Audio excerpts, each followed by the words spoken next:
매일 성경과 함께하는 지구촌 아침 묵상입니다. 10월 7일 오늘의 말씀은 역대하 20장 1절에서 19절입니다. 그 후에 모압 자손과 암몬 자손들이 40 사람들과 함께 와서 여호사밧을 치고자 한지라.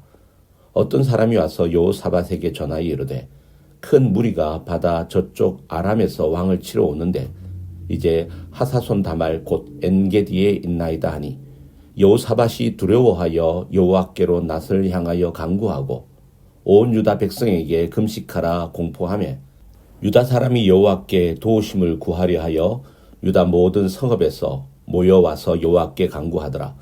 여호사밧이 여호와의 전 셋들 앞에서 유다와 예루살렘의 회중 가운데 서서 이르되 우리 조상들의 하나님 여호와여 주는 하늘에서 하나님이 아니시니까 이방 사람들의 모든 나라를 다스리지 아니하시나이까 주의 손에 권세와 능력이 있사오니 능히 주와 맞설 사람이 없나이다.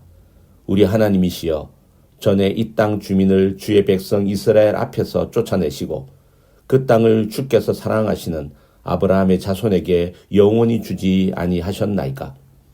그들이 이 땅에 살면서 주의 이름을 위하여 한 성소를 주를 위해 건축하고 이르기를 만일 재앙이나 난리나 견책이나 전염병이나 기근이 우리 앞에 임하면 주의 이름이 이 성전에 있으니 우리가 이 성전 앞과 주 앞에 서서 이 환난 가운데서 주께 부르짖은즉 들으시고 구원하시리라 하였나이다. 옛적에 이스라엘이 애굽 땅에서 나올 때에 암몬 자손과 모압 자손과 세일산 사람들을 침노하기를 주께서 용납하지 아니하시므로 이에 돌이켜 그들을 떠나고 멸하지 아니하였거늘 이제 그들이 우리에게 갚는 것을 보옵소서. 그들이 와서 주께서 우리에게 주신 주의 기업에서 우리를 쫓아내고자 하나이다. 우리 하나님이여 그들을 징벌하지 아니하시나이까. 우리를 치러 오는 이 큰 무리를 우리가 대적할 능력이 없고 어떻게 할 줄도 알지 못하옵고 오직 주만 바라보나이다 하고 유다 모든 사람들이 그들의 아내와 자녀와 어린이와 더불어 여호와 앞에 섰더라.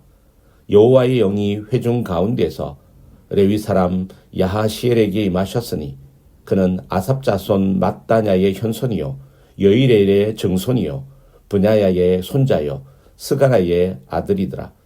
야하시엘이 이르되 온 유다와 예루살렘 주민과 여호사밧 왕이여 들을지어다. 여호와께서 이같이 너희에게 말씀하시기를 너희는 이 큰 무리로 말미암아 두려워하거나 놀라지 말라.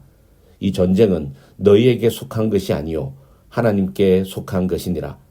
내일 너희는 그들에게로 내려가라. 그들이 시스고개로 올라올 때에 너희가 골짜기 어기 여루엘 뜰 앞에서 그들을 만나려니와 이 전쟁에는 너희가 싸울 것이 없나니 대열을 이루고 서서 너희와 함께한 여호와가 구원하시는 것을 보라. 유다와 예루살렘아 너희는 두려워하지 말며 놀라지 말고 내일 그들을 맞서 나가라.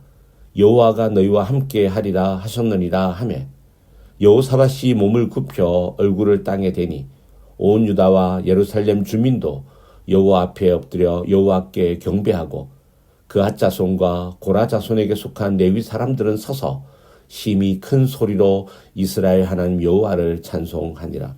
우리가 매일 하루하루 살아가는 삶은 언제나 평탄하지만은 않습니다. 예기치 못한 위기와 싸움이 찾아올 때가 있습니다. 그 위기는 때로 인간의 힘으로는 감당할 수 없을 만큼 거대하고 우리의 신앙을 흔들어 놓을 만큼 두렵습니다.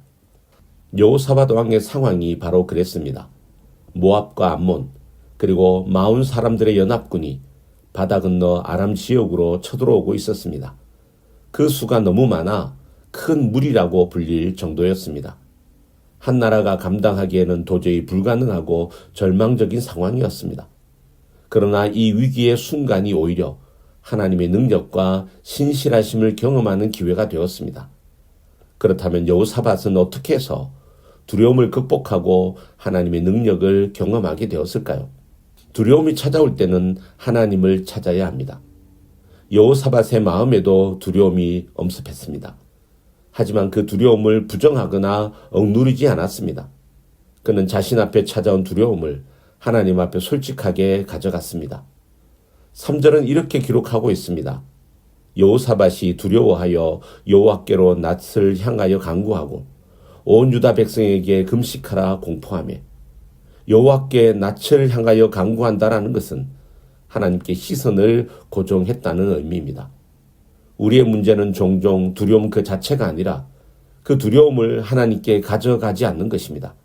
사람에게 가서 하소연하고 방법을 찾다가 더 깊은 절망에 빠집니다. 그러나 두려움을 하나님께로 가져가는 순간 그 두려움은 기도의 재료가 되고 믿음의 통로가 됩니다. 하나님은 우리의 두려움을 정죄하지 않으십니다. 오히려 그 두려움을 통해 하나님을 더욱 의지하게 하십니다.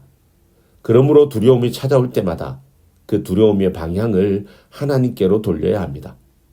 둘째로는 하나님의 약속을 붙잡아야 합니다. 여호사밧의 기도를 자세히 살펴보십시오. 그는 단순하게 하나님 도와주세요라고 고백하지만은 않습니다. 그는 하나님이 누구신지, 그분이 무엇을 약속하셨는지를 구체적으로 고백합니다. 그는 먼저 하나님의 주권과 능력을 선포합니다. 주는 하늘에서 하나님이 아니시니까 주의 손에 권세와 능력이 있사오니, 그리고 하나님께서 이스라엘 백성에게 주신 언약을 기억합니다. 이 환난 가운데에서 주께 부르짖은즉 들으시고 구원하시리라 하였나이다.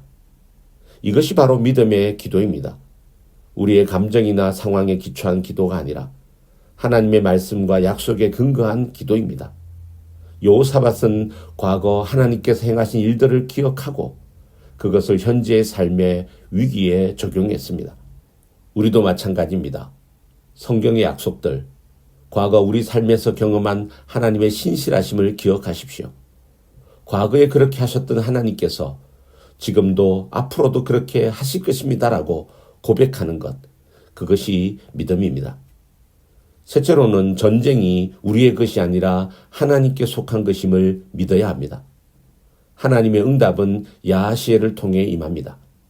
15절의 말씀은 본문 전체의 핵심입니다. 너희는 이 큰 무리로 말미암아 두려워하거나 놀라지 말라. 이 전쟁은 너희에게 속한 것이 아니요 하나님께 속한 것이니라. 얼마나 놀랍고 위로가 되는 말씀입니까?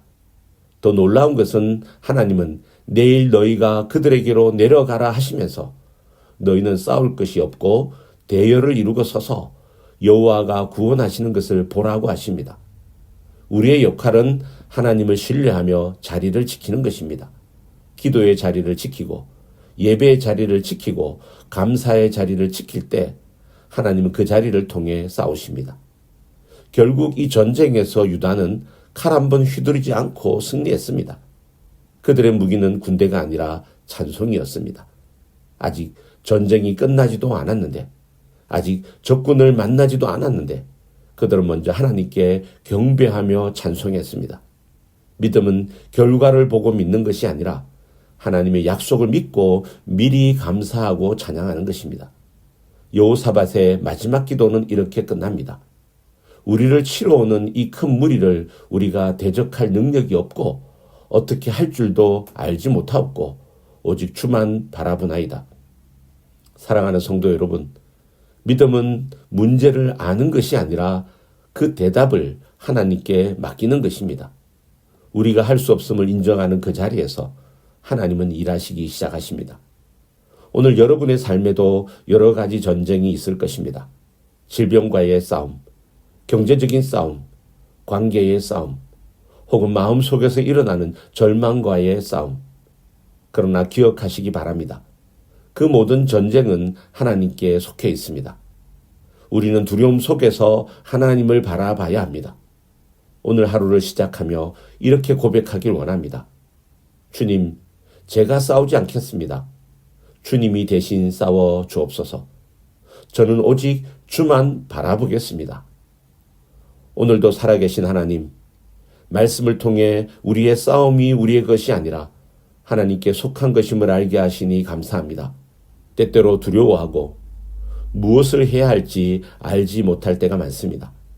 그러나 여호사밧처럼 우리의 눈을 들어 오직 주님만 바라보게 하옵소서. 두려움을 기도의 재료로 삼게 하시고 절망 중에서도 주님의 약속을 붙잡게 하시며 믿음의 자리에서 주님의 구원을 보게 하옵소서. 오늘도 절망과 두려움에 있는 주의 백성들을 위로하시고 능력과 은혜를 베풀어 주옵소서. 예수님의 이름으로 기도드립니다.